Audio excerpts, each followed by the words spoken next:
Hello everybody, my name is Ashley H, and I've been getting lots of messages to talk about this, either in a video or in conversations or group chats or whatever. I've had a lot of people come to me and ask me how to create an audio drama or what work goes into it, or tips on how to do an audio drama. Now, I am not the great Dorito-ness of Dorito-ness. I don't know everything about being in an audio drama, but I do know some things from being in my own experience. So if you've been on my channel before, you know I have an audio drama called Remembrance. If you have not been on my channel before, I have an audio drama called Remembrance. I caught you up good. This video is going to be giving you guys some tips, some help, some insight on what it's actually like creating a My Little Pony audio drama for the YouTube. So I'm gonna give you guys 13 tips on what to do if you want to create your own audio drama, and just see how much work actually goes into the process before you decide that this is something you guys really want to do. Because I don't think people actually know how much work it is, and they just decide to do it, and no one ever tells them until they figure it out, and they're like, welp, that's a lot of work. So I'm gonna tell you ahead of time what it's like exactly, and if it's something you want to do, then go for it. I say all the power to you, and if it's not, then it's okay, you can watch others. It's all good. You're gonna ask me why I said 13 tips. It's because 13 is my lucky number, and I couldn't think of any more, or I couldn't delete any because I thought they were all important. So 13 it is. All right, now we'll get started with number 13, and number 13 is time management. Now, audio dramas take up a ton of time, and you're like, nah, this doesn't take up that much time, but like, it takes up a lot of time. You're constantly thinking about it, thinking about your characters, thinking about development, thinking about what scenes you should do, what songs you should do, how to work in a scene, how to fit everything together. I think about this way too much. So you are the head person of a group of people, and they expect you to be on your game and to have things to give them, and to basically be able to direct a group of people. Now, when I first started Remembrance, I knew it was going to be a lot of work. I knew it, but I didn't know exactly how much work until you actually get into it, which is really, really, really hard. You have to be readily available to answer all questions, write songs, think about your characters, think about development, think about your script. It's constantly trying to make your project better than what it is. So time management is very important. Number 12, original characters. Now, I have a couple original characters in Remembrance. I have Zilia, I have Galaxy. I would say Flurry because I built her character up from nothing, basically. But I would say it's important that if you add original characters, to give them a purpose for being in the story. Give them some reason why they're there, not because of plot, not because you like the character. Just give them a reason why they're there. And I think through episode 1, I kind of fell trapped to this, but I feel like I'm trying to give her more development, so that's good. Don't make them Mary Sue, which I'm sure you hear a term about a lot, which is just basically don't make them a perfect character. Give them flaws. Don't give them too many flaws so people hate them, but give them flaws. Galaxy, for example, is clumsy. She always tries to make the best of things. She always tries to be positive, but she has doubt. She's a fear of rejection. She feels as if she's not important enough to be Twilight's student, and that's things that people feel in real life, and that translates into the character and makes people want to feel something for your character. Number 11, script writing. Now, people are going to be like, script writing, so easy. But for a 30-minute episode, you need to write at least 16 to 17 pages of dialogue for the script, and that is not including songs. Songs add extra minutes onto there, 4 minutes or 3 minutes, but just writing itself, I usually do 16 to 18 pages of dialogue for the script. Longer episodes like PTS or DoD require more writing, so maybe even 30 pages or 25, or I've never done a 40-minute episode. I'll let you know when I do it, but I assume it's like 30 to 35 pages. Number 10, directing. Learn how to set deadlines without pressuring your cast. Treat them like family, not slaves. Now, there's a thin line where you want to be a director and you want to be able to have authority, but you don't want to overwork them and you don't want to make them feel as if they hate this project. Because when it comes down to it, you're doing this for free and they are doing it out of the goodness of their heart, and you need to appreciate that and appreciate that they have other things going on in their lives besides your audio drama. And don't give them too much of a workload. I usually give people about 6 to 8 pictures a scene. That seems to be okay. It depends on the artist, it depends on their time management. You have to work around that and just kind of basically fit to their needs. It's very important.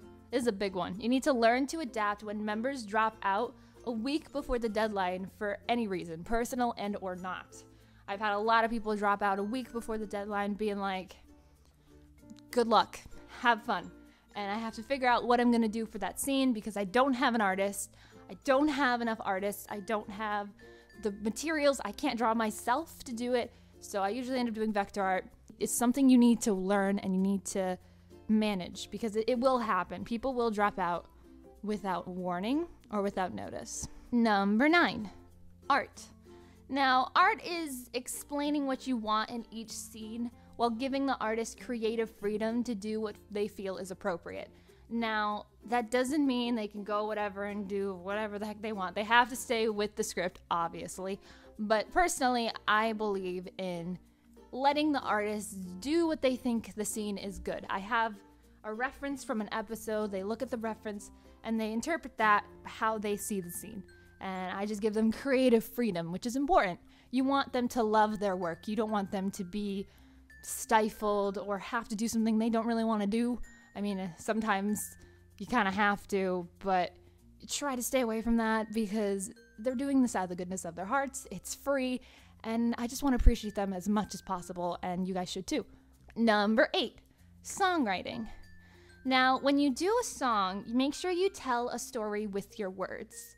If it's a parody, you have to find the correct background music that fits the scene and the mood you're going for. Personally, this takes days for me trying to flip through musical soundtracks, movie soundtracks, Disney soundtracks, trying to find the perfect background music to put my lyrics to fit the scene. And it's a lot harder than you guys think. It's kind of frustrating sometimes, but when you find that perfect song, you're like, yes, this is beautiful and perfect. Number 7, editing. Now, editing is the longest part of the project, and for me, it's the easiest because I am an editor myself, but for others, it might be really challenging. For example, you will be given one character with their lines from the script. No one else's lines, just their lines. I'm going to give you an example for what I may see for lines. So here is Twilight or Cheapa Unicorn's lines from episode 3. Here's a little snippet of it. Well, thank you, Pinky. Apology accepted. Well, thank you, Pinky. Apology accepted. Okay, have fun. Okay, have fun. Now, once I get these lines, I'm going to get the other actors' lines, and I have to put them together to make them sound like they are having a conversation with the appropriate pauses and holds. I use GarageBand for my editing. I've seen people use Audacity. I've seen people use other programs, but I use GarageBand. When a scene is done, it's going to look something like this. This is actually the Forest Hydra scene from Remembrance episode 3. It has if you look at the top, it has the actors' lines, it has background music, it has sound effects, everything is worked together, and this is about a 2-minute scene. In a 30-minute episode, this is what it looks like for a 2-minute scene. So I have to do this for 13 more scenes in the audio drama itself. Number 6, sound effects. Now, sound effects include searching websites for the correct sound effect to place in the scene. It could be plate dropping, door slamming, horse noises, unicorn noises. I usually go on YouTube and I find free sounds and I download those to put in my project. But you can do whatever you would like if it's easier for you, but that's what I do. Number 5, background music. Now, background music includes searching the websites for non-copyrighted or royalty-free music that fit in with the scene. I usually go on YouTube for that. If you're going for monetized videos, you want to do non-copyrighted or royalty-free. If you don't care about monetizing your videos for money, you can use whatever background music you would like. It just has to fit with the scene. Number 4, video editing. Now, once you have all your audio editing all together, you're going to place the artwork and sound editing clips in one project, having the artwork sync up with the correct moments in that audio. So if there's a moment when Twilight is surprised, you have to make sure the art where she is surprised comes up at the same time the audio comes up, or it's gonna look weird. Make sure there's proper transitions. I like to use a black screen a lot for proper transitions. It's very important. If not, it looks very clunky. I did not do that in episode 1, so you can tell the clunkiness in comparison to what I have now. Number 3, hate comments.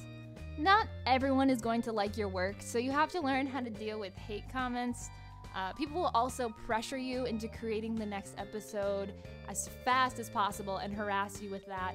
But you have to learn to take your time and produce the best product as possible. I learned this from episode 2 when my computer broke and people were yelling at me to get episode 2 out, and I was just so frustrated that I wanted just to get it out. And it was rushed, and it feels rushed when people watch it because I wasn't in it. My heart and soul was not in it. Episode 3, my heart was in it. I worked really hard on that episode. It was a struggle because people kept harassing me to get it out faster. And then at the end, they end up complaining. So it's better just to do what you want to do for that episode. Number 2, connect with your cast. Now, make sure you credit and help your cast as much as possible. Always congratulate them on their hard work and make them feel appreciated. This may seem really small, but I know a lot of people that may forget this. And just a simple, wow, that artwork is amazing, you did such a good job, is enough. It's enough. You don't have to make a dedicated video to each artist. You just need to show them that you appreciate their work. That's all you need to do. And finally, the number 1 tip of starting an audio drama is having fun. Never forget your love for the project because you started this for a reason. You love this script for a reason. Sure, there's a lot of work. Sure, it can make you crazy at times, but when that episode comes out and people are like, wow, that's amazing, you want to do it again and again and again. Don't forget your love for the project. If you have to do it because your fans want it and not because you want it, then that's not a reason to do it. You need to do it because you care about this and you love what you're doing. And that's really all that matters in the end. All right, I know this was a little bit long, but those are my 13 tips on how to start an audio drama. If you have any more questions, you can ask them below. I'll try to answer as many as possible. Please don't ask any I already answered in the video. Don't do that. But if you have new ones, please look it down below. And if you guys haven't seen Remembrance episode 3, then I suggest you guys check it out for a little example of my work.